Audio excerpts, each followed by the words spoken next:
Vamos então ver algumas coisas a respeito do livro Hora de Crescer Interiormente, que é uma versão dos mitos de Hércules.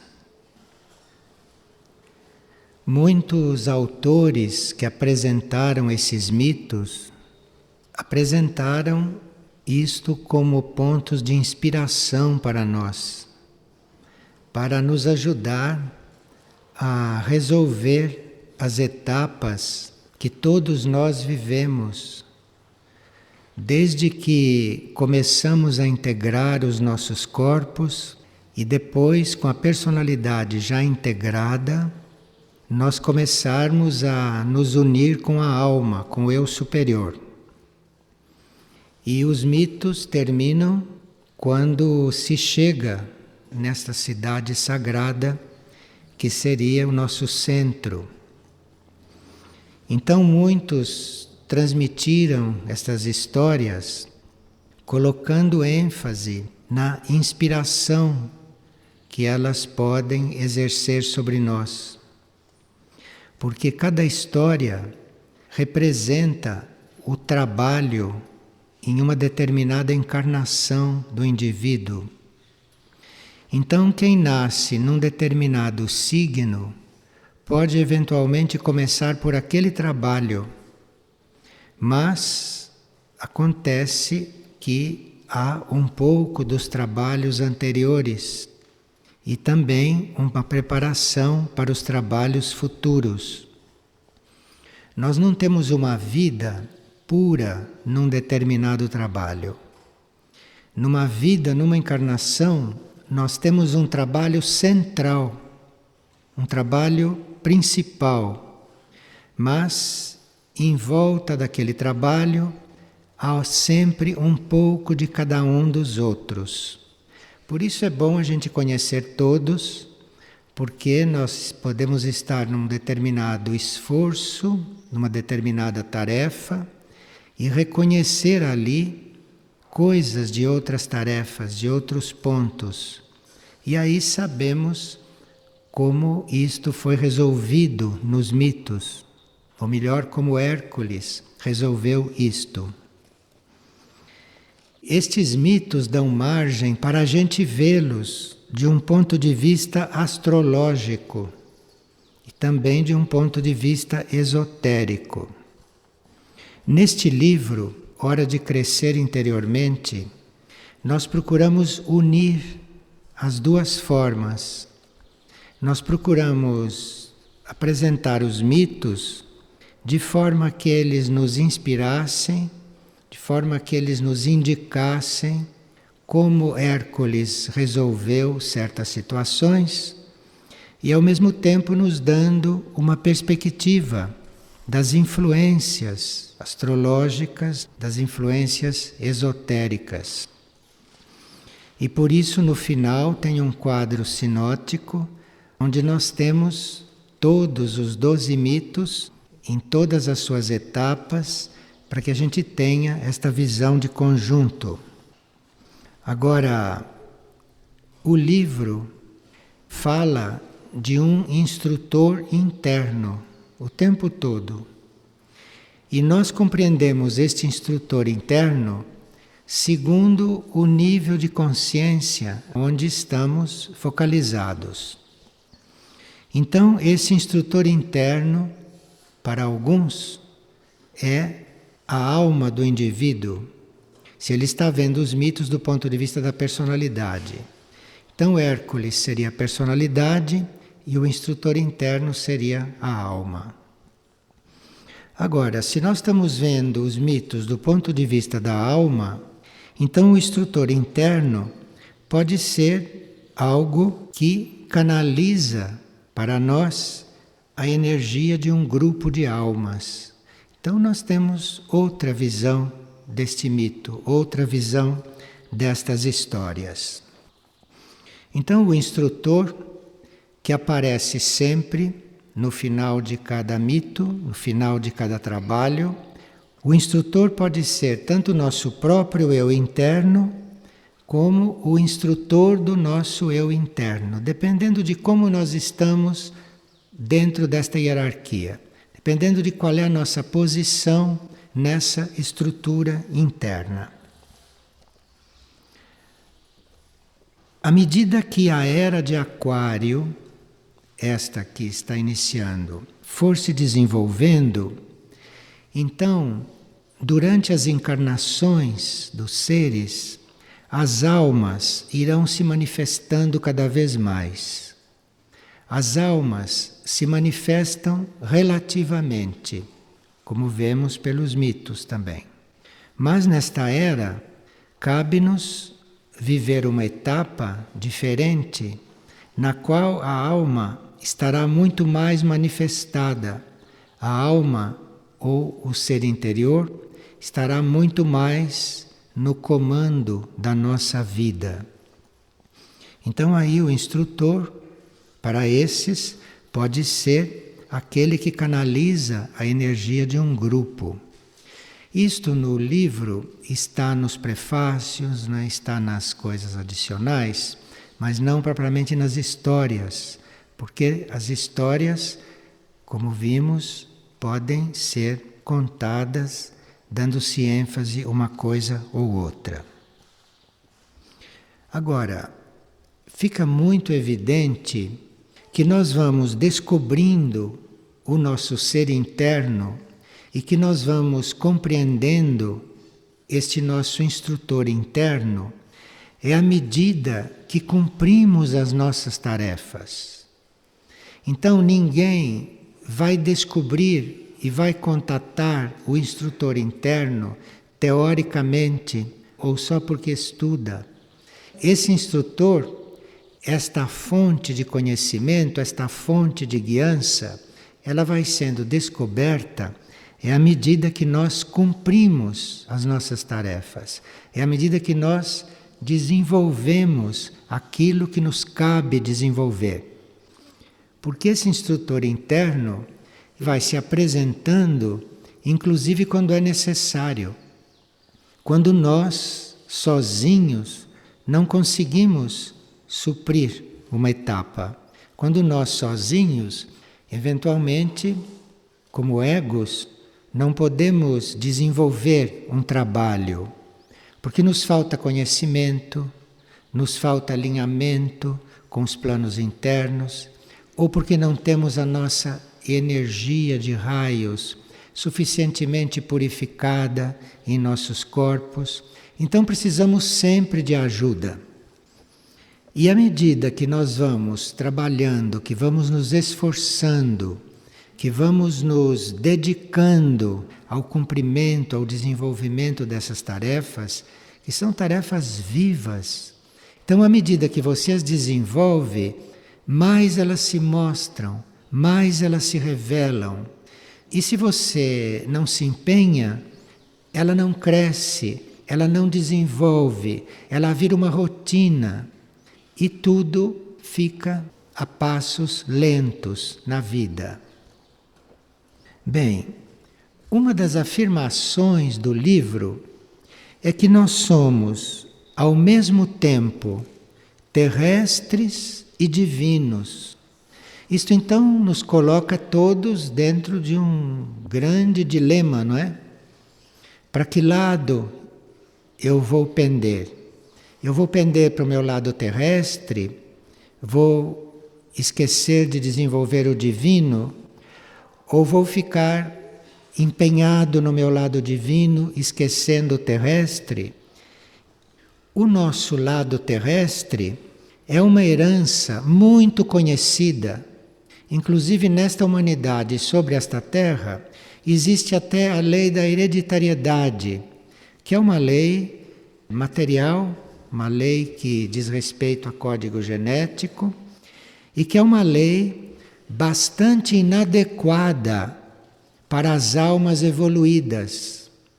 Porque para uma alma evoluída entrar num corpo que não foi ela que construiu totalmente, mas entra num corpo que tem elementos hereditários de seres que não tem nada a ver com aquilo que ela é, com aquilo que ela veio fazer, de forma que esta hereditariedade conhecida Isto, quando nós vamos tomando consciência do verdadeiro trabalho, sabemos que estorvo é isto. Quando estamos já despertados para um caminho superior. Agora, quando não estamos ainda despertados para isso, essa hereditariedade pode ser uma coisa até bem de ajuda, porque nós podemos herdar também coisas positivas. Mas isto é uma lei material e no campo do espírito não existe esta lei.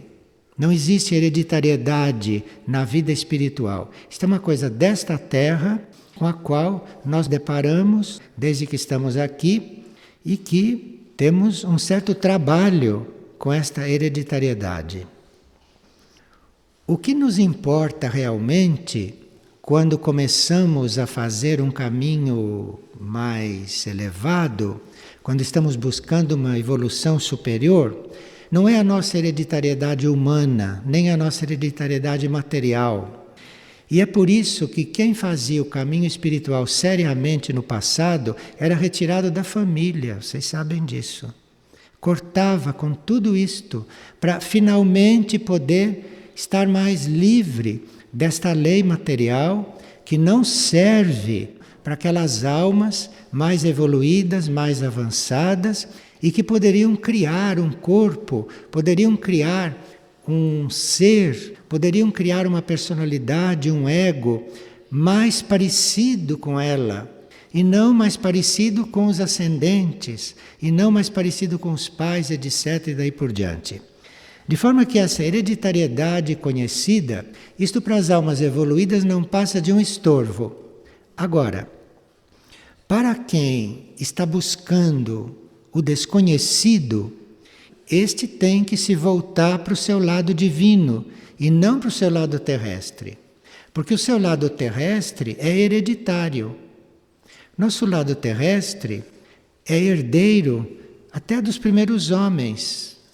Então nós somos herdeiros daqueles trogloditas, somos herdeiros disso tudo. Então quem está traçando um caminho superior não cogita disto, porque está olhando, está buscando, está procurando conhecimento, é com um outro tipo de herança. Aquela herança que veio dos níveis superiores de consciência, a herança que vem do modelo para nós. Então, nós estamos olhando para o modelo para nós. Como nós somos naquele modelo criado para nós. É dali que temos que tirar a nossa herança, para empregar esta palavra tão terrena. Então, nós temos o nosso lado divino, que é desconhecido. Temos esse lado divino que se aproxima, ou que é o exemplo, a essência do modelo para nós. E o livro diz que nós somos divinos, mas que também somos terrestres. E quem sabe se no fim do livro nós estamos diante desta situação, se nós estamos diante desta dualidade com uma certa clareza. E aí vamos escolher se vamos desenvolver um lado ou se vamos confirmar o outro, que já conhecemos e que desde o primeiro homem se conhece. De forma que é um livro vivo e que apresenta um trabalho vivo, que nós podemos fazer continuamente, porque sempre estamos descobrindo em nós coisas velhas, coisas terrestres, que estão no subconsciente, que estão no inconsciente, assim por diante. E estamos descobrindo também em nós coisas desconhecidas, lados desconhecidos, positivos, conforme o nosso modelo. Para fazer este trabalho de busca deste conhecimento do nosso lado divino, nós precisamos de instrutor. Para quem está com isto claro, vê o instrutor do livro como este que está acompanhando o trabalho, isto é, que está acompanhando as tarefas terrestres, não? Para que nós cheguemos a esta outra situação. E esse instrutor que está nos ajudando a irmos ao encontro do nosso lado divino, esse instrutor só aparece quando nós estamos prontos para recebê-lo. Esse instrutor não se desperdiça, não se oferece, não vem atrás de nós para influir. Ele aparece quando nós estamos preparados, quando nós realmente precisamos dele. Então nós temos esse instrutor interno, que é um eu superior, que é um eu interno, que vai nos guiando nas tarefas, mas a uma certa altura nós ficamos prontos para receber outra instrução. O outro instrutor tem o mesmo nome, mas é outra coisa. E cabe a nós ir reconhecendo. Cabe a nós ir reconhecendo se esse instrutor é uma parte de nós mesmos num nível superior, ou se esse instrutor é algum irmão nosso de alguma hierarquia espiritual que está nos ajudando. Então cabe a cada um de nós ver isto. E esse instrutor, às vezes, aparece até como seres não da evolução humana. Então, nós que não temos muita prática desta vida interior, desta vida interna, quando temos certos encontros internos, realmente não temos muita certeza se o nosso instrutor vem como um anjo ou se nós estamos realmente diante de um anjo. Então aqui tem todo um conhecimento para ser desenvolvido. Tem sempre uma prática, aqui tem sempre um trabalho, mas é um trabalho de convivência com esses níveis internos, nos quais nós não podemos penetrar se não desenvolvemos certos trabalhos, se não desenvolvemos aqueles trabalhos que temos que desenvolver nas encarnações de provas, nas encarnações primeiras, nas encarnações iniciais. E depois vamos tendo outras séries de encarnações com provas mais sutis, com provas mais internas. Nós teríamos que fazer uma reflexão silenciosa sobre estas coisas. E, estando diante dos mitos, em cada um deles, nós temos algum ponto muito afim a nós.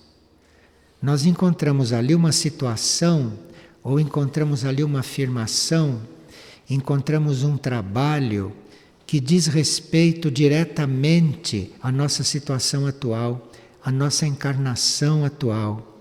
Então, quando se pega este ponto, quando se reconhece, este é o meu ponto, isto é o que eu tenho que trabalhar agora. Quando se reconhece isto, então fazer uma reflexão profunda sobre aquele ponto.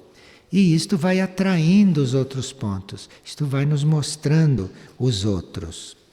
E é nessa reflexão silenciosa sobre os pontos que vamos encontrando, é que vamos fazendo as nossas descobertas. Durante estes trabalhos, ou melhor, durante estas vidas, nós vamos desenvolvendo muitas coisas. Por exemplo, vamos aprendendo a pensar.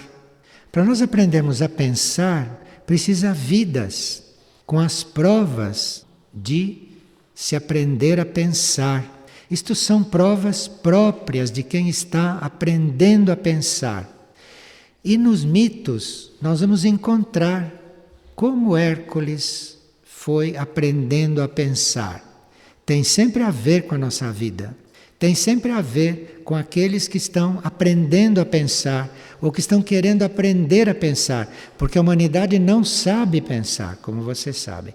Se a humanidade soubesse pensar, não se alimentaria de carne, por exemplo. Se soubesse pensar, mas é que nem pensa, não tem uma profundidade suficiente para chegar a compreender isto. Quer dizer, a humanidade literalmente não pensa, porque senão não comeria isto.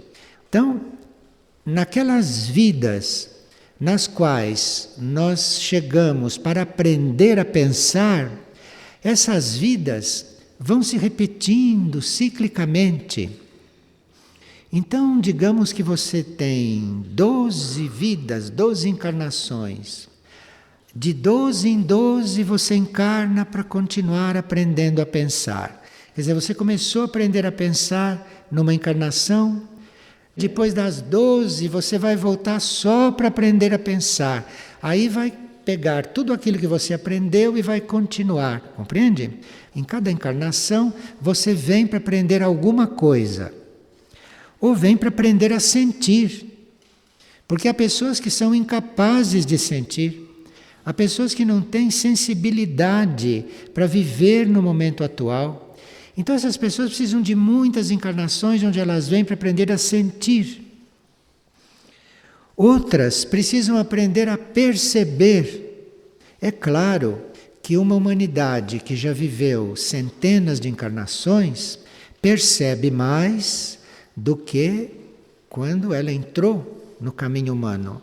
Então, se existe alguém que teve dezenas de encarnações, este pensa, sente e percebe muito menos do que aquele que já teve centenas.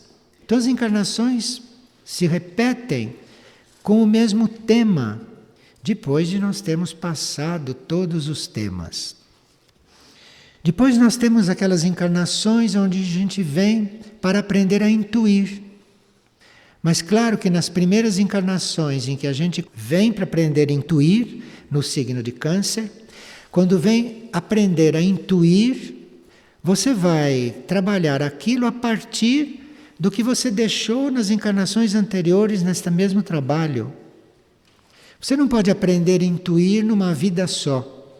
Você precisa dezenas, centenas de vidas para ser um intuitivo. Você então entra naquele tipo de encarnação.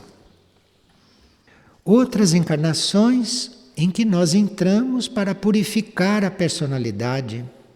Vocês sabem que a personalidade precisa também ser inchada. Ela precisa ser elogiada, ela precisa ser valorizada numa determinada encarnação, não em todas, porque senão não saímos do lugar. Mas de vez em quando, não é? Chega aquela oportunidade em Leão, chega aquela oportunidade onde você tem que cuidar desta personalidade. Alguns têm resíduos de trabalhos em Leão mal feitos. Então, numa vida, tem lá suas oportunidades de insuflar a personalidade. Então, vem para isto, se torna um grande ídolo do público, se torna uma dessas coisas populares, não é?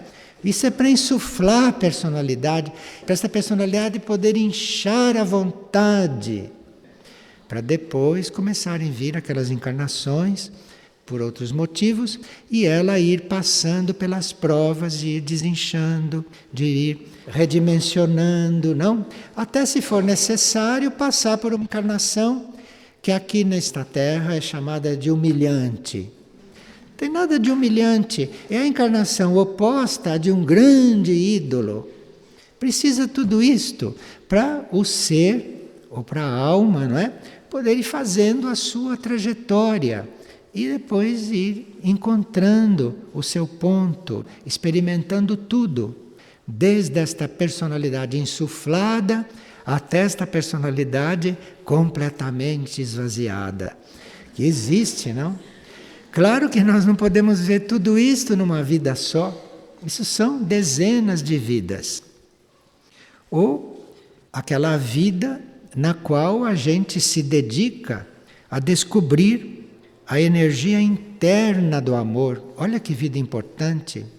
Porque todas as outras vidas nós tínhamos o amor em diferentes nuances. Mas de repente a gente entra em Virgem e aí tem que descobrir a energia interna do amor. E aquela encarnação, aqueles fatos, toda aquela estrutura kármica, aquelas experiências, são sempre em função disto. E a uma certa altura acontecem nas vidas, não, porque aqui estamos tratando de vidas, Então, acontecem nas vidas tantas coisas que ficam incompreendidas, coisas que nos parecem incongruentes. Incongruentes porque não estão de acordo com a nossa estrutura naquele momento, mas são muito congruentes, não, para outras estruturas e para outros momentos. Mas aí você entra numa vida de repente para ter uma capacidade de compreender o incongruente. Isto não é fácil, porque aí você tem que compreender aquilo que para os outros não tem o menor sentido.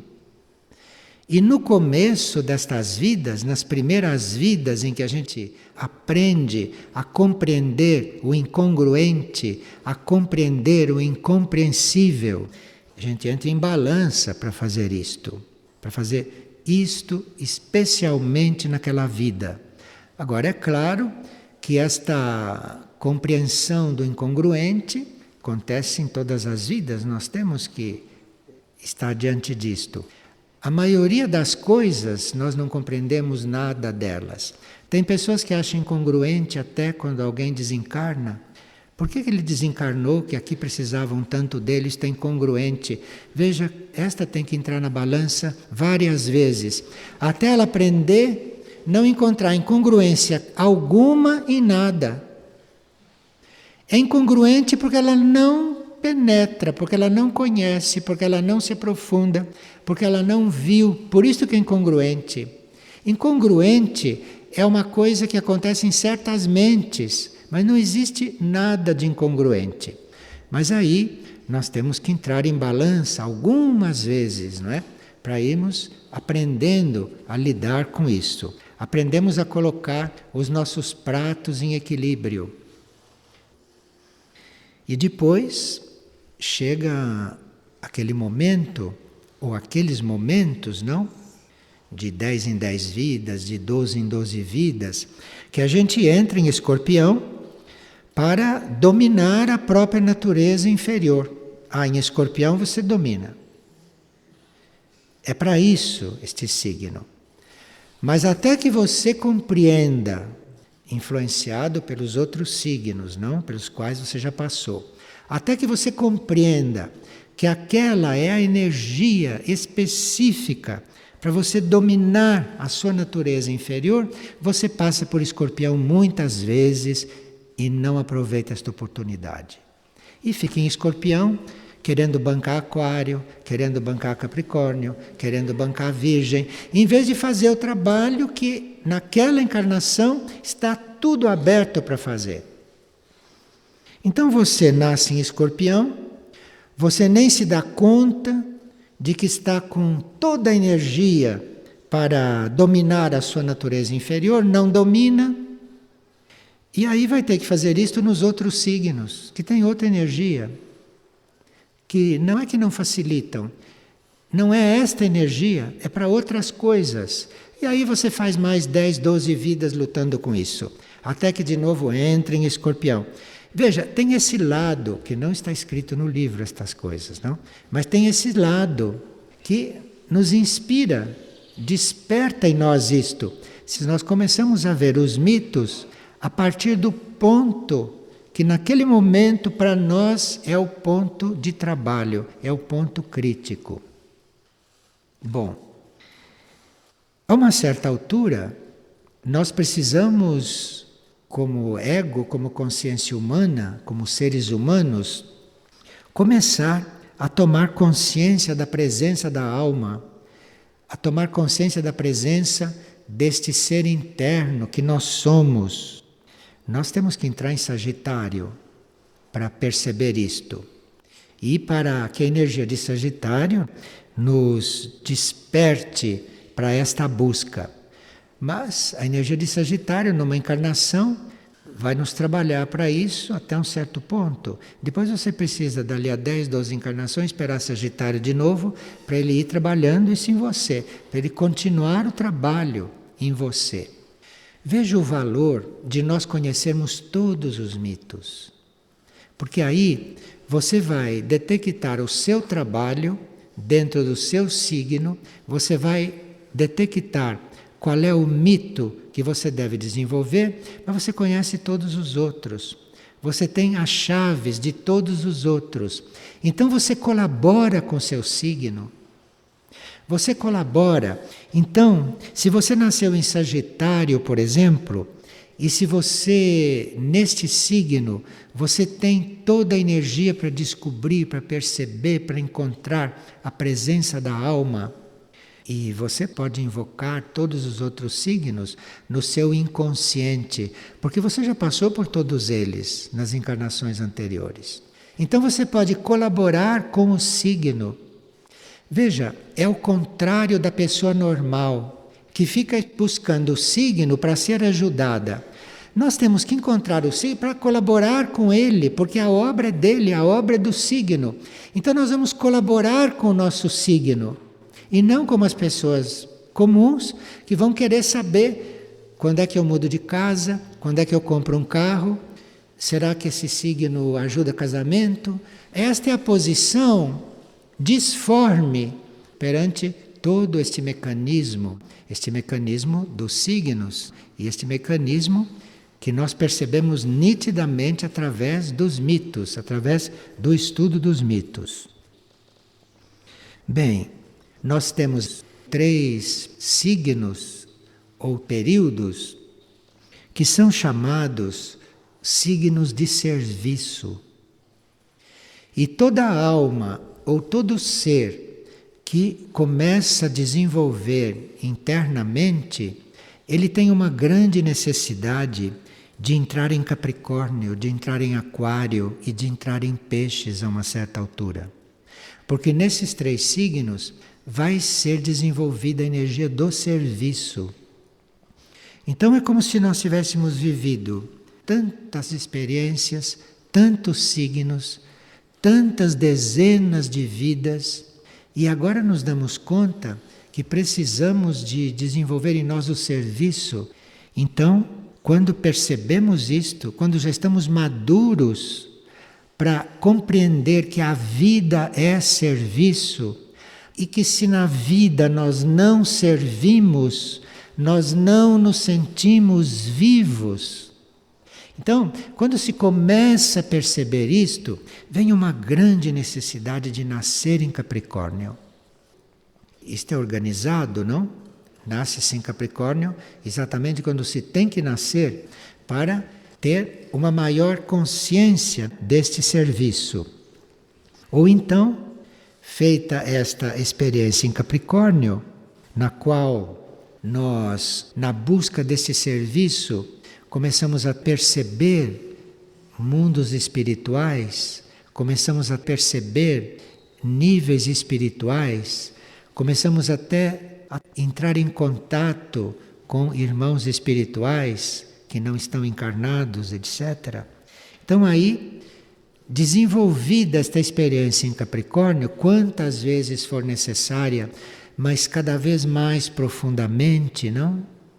Porque 3 pessoas que estejam em Capricórnio, cada uma está em um nível. Não existe a mesma carta para aquelas 3 pessoas. Uma está em Capricórnio para se dar conta da energia do serviço. Outro está em Capricórnio já para ser ajudado a exercer o serviço. E outro está em Capricórnio já no serviço maior, já no serviço planetário. Então, o fato de vários estarem em um signo não quer dizer que estejam trabalhando no mesmo grau a mesma coisa. Dentro daquele signo, você está trabalhando aquilo que você precisa trabalhar. E o signo não te dá mais do que aquilo, porque senão te destrói. Ele tem uma energia infinita, mas ele vai dar aquilo que naquele momento você precisa desenvolver. Então, feito este contato com a energia do serviço, se este contato foi consciente, quando você entra em Aquário, logo em seguida, você começa a descobrir tudo, mas além da forma, coisa que em Capricórnio não é bem assim. Capricórnio você está bem diante da forma, está bem à vontade dentro da forma, desenvolvendo a forma como é necessário. Agora, em Aquário, você vai começar a experimentar, quando você tiver mais consciência do signo, você vai começar a experimentar as coisas, a vida, além da mente, além da forma. Agora, se você ainda não está desperto por isso, você passa por Aquário assim como você passa por um aquário de peixes. Você não percebe nada, você não percebe onde está naquela encarnação. Você não percebe em que energia você está imerso. Você não percebe. E em Aquário, então, você vai começar a descobrir esta vida, este amor, acima das formas, não é? Acima daquilo que é mental. Você vai deixar de amar mentalmente para começar a amar de verdade, não é? Você vai reconhecer o amor na forma, não vai recusar a forma. Então, é um período riquíssimo para aqueles que já despertaram para isto. Agora, para quem não despertou, é Aquário. Agora, em Peixes, nós vamos aprender aquela capacidade de estimular os outros no serviço. Porque em Capricórnio e Aquário, nós já podemos estar muito incluídos no serviço. Mas em Peixes, como o signo de serviço que é, aqui nós vamos começar a aprender a estimular os outros a fazer isto. E as primeiras encarnações em Peixes, você vai ensinar um ou outro a fazer isto, se é que você já aprendeu, se é que você já tem isto claro. Se você já tem claro que a vida é serviço, que a vida não é turismo, que a vida não é isso, que a vida é serviço, quando você descobre isto, não? Então, esta é uma encarnação de Peixes que começa a ser mais consciente. E na próxima encarnação de Peixes, ou nas sucessivas encarnações em Peixes, você vai aprendendo a ir estimulando cada vez mais seres na vida de serviço. Então você começa estimulando um só, começa estimulando dois, começa estimulando três. No final das encarnações em Peixes, você já começa a arrastar multidões para o serviço. E aqui está a verdadeira arte de Peixes, não? Que a gente vai aprendendo através dessas encarnações. Bem, neste período, não, que nós estamos vivendo, nós estamos dentro desses três signos de serviço. Nós estamos dentro de Capricórnio, de Aquário e de Peixes. Então estamos vivendo um depois do outro e vivendo neste momento exatamente Aquário. Mas vamos ver esses três signos juntos e não só Aquário, porque os signos de serviço são três. Então vamos ver os três juntos rapidamente, porque precisamos muito disto. Ou precisamos de recordar esses signos, esses trabalhos de vidas anteriores, ou precisamos nos abrir para próximos trabalhos nesses signos. Ou então ver neste momento, não, como é que estamos diante do serviço, como é que estamos diante desta energia. O desenvolvimento em Capricórnio é realmente através do serviço. O Capricórnio desenvolve servindo, não tem outra chave para ele. É servindo. Então ele vai descobrindo isto e cada encarnação em Capricórnio ele vai aperfeiçoando este serviço. E nós, que não somos de Capricórnio, quando passamos pelo signo de Capricórnio, temos aquela ajuda. Temos aquela ajuda que se sobrepõe à nossa ajuda natural, do nosso signo natural. Então, o desenvolvimento do serviço em Capricórnio é uma tônica. Mas para isso, para nós desenvolvermos Capricórnio ao máximo, nós teríamos que não focalizar a nossa consciência nos nossos corpos. Com a nossa consciência, nós teríamos que olhar os nossos corpos só para tratar deles, só para usá-los. Mas a nossa consciência está enfocada nos níveis internos. Então, quem está em Capricórnio e só pensa na beleza do rosto, na beleza da roupa, esse está perdendo a encarnação. Esse está desperdiçando a encarnação. Porque ali, naquela etapa, nós temos tudo para equilibrar, não é? Esta nossa lida com os corpos densos é físico, emocional e mental. Mental também é considerado denso. Então, físico, emocional e mental, em Capricórnio, nós temos essa possibilidade, esta oportunidade de ser ajudado pela energia do signo a nós nos voltarmos para os nossos corpos internos, para os nossos mundos internos e aprendermos a trabalhar isto. Já em Aquário, onde é possível a vida e o amor estarem acima da mente e das formas, isto em Aquário é possível. A chave é você doar a sua energia para aquilo que é necessário. Então você tem energia, todos nós temos energia, todos nós somos um dínamo de energia, mas em Aquário, a chave desta encarnação é você saber aonde você põe a sua energia e aonde você não põe a sua energia. Você, nesta encarnação de Aquário, você deve se adestrar, você deve se valer desta encarnação para ir aprendendo através das vidas a não desperdiçar energia, a colocar a energia conscientemente naquilo que você quer colocar, isto é, naquilo que naquele momento você vê que deve colocar. Aquário facilita muito isto. E peixes, não? Peixes que têm como capacidade de desenvolver o nosso serviço até que a gente possa servir um grande número de pessoas, servir a grupos. Quantas pessoas aí neste signo têm que aprender a estimular, a desenvolver mais pessoas? Eles estão habituados, eles estão formados, eles têm prática de ajudar um ou outro, mas aí tem que desenvolver muito mais gente, tem que passar isto para muito mais gente, não é? E nesse peixes, não? Tem que aprender a estimular muita gente. Até um bom peixe, ele lida com multidões, ele leva multidões a fazer um alinhamento superior.